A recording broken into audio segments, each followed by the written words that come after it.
for God and for country. You know, I made a video and I made another one.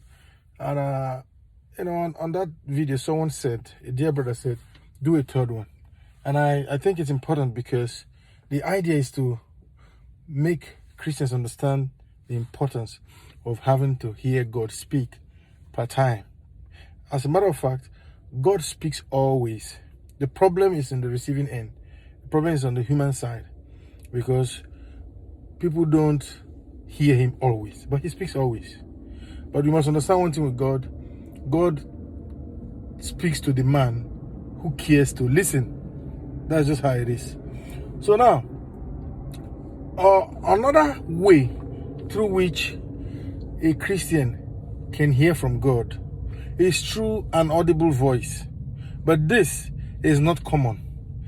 This is only possible, especially at the beginning of a person's call or calling. What I mean is, if a man or a woman is ordained by God to be a minister of the gospel, to be, we're all preachers, we're all ministers, but specifically, the fivefold offices.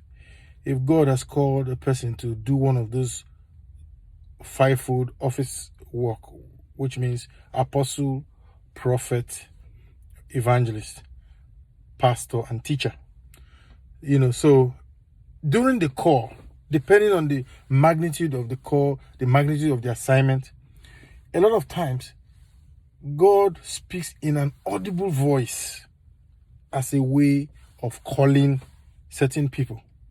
It's not everybody who will hear that voice, but that's one way God speaks. An example is in the case of the little prophet Samuel. You remember Samuel when he had his calling? The voice was audible. If it wasn't audible, he won't be running and answering to his master that way. He will not. And the funny thing with that is that when God spoke to Samuel repeatedly, do you know that after those number of times, if Samuel did not answer to that call, the voice of God will have been silent? Because a lot of people don't understand this thing. But see, God will speak to you oftentimes through the voice of your master. That is another way God speaks to you. I talked about audible voice now. Another way after that one is that God will speak to you through the voice of your master, through the voice of your prophet, through the voice of your man of God. As in the case of Samuel again, you notice, or have you wondered, why was Samuel always running to Eli?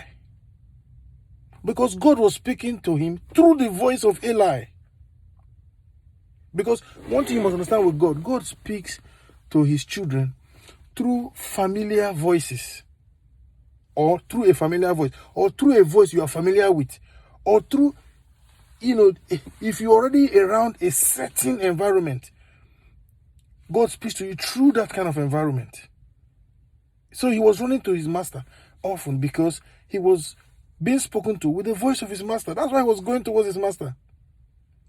He was going towards his master all the time. It was the master now that gave him directions. Okay, when next you hear that voice, say, "Speak, Lord, for your servant listeneth." You see?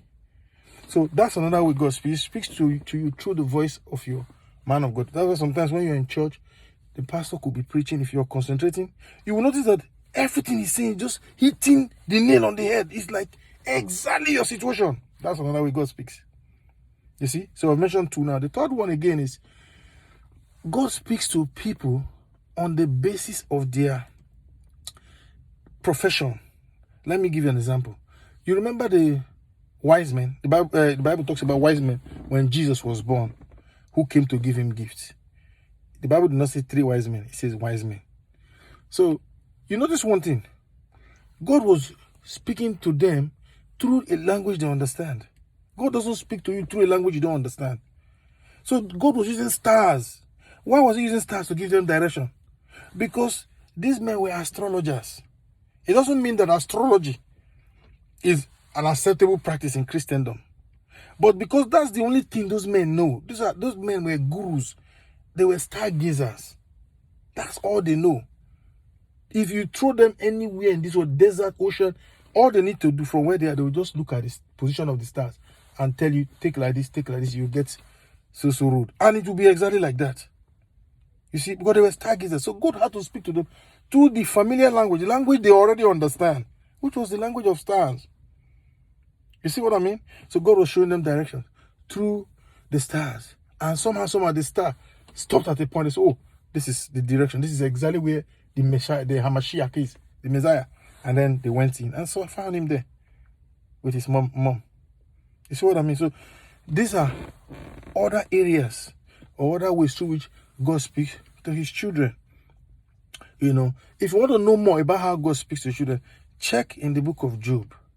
I think it's Job 28 or 29, I'm not so specific, where he was talking about different ways God speaks to his people. He said, when they lie on the bed, when a deep sleep falls upon men, he gives you a list of all the various ways in which God speaks to his children.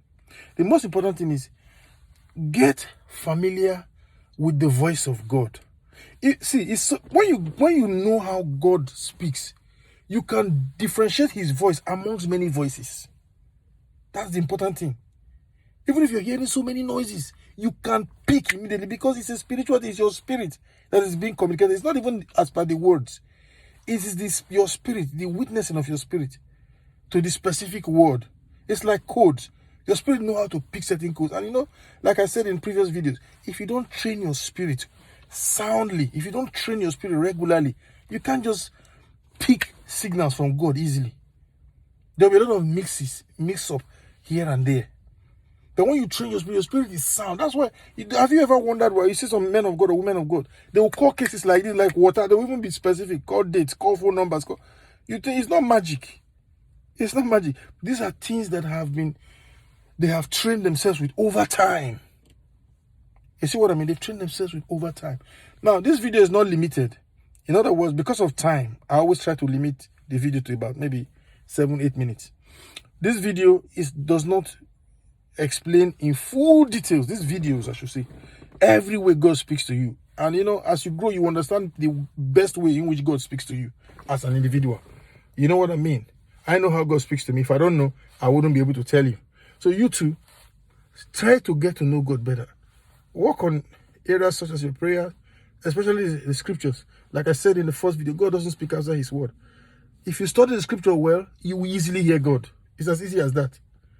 So I believe as we do these things, God will open our eyes to see better. Thank you very much for listening. God bless you.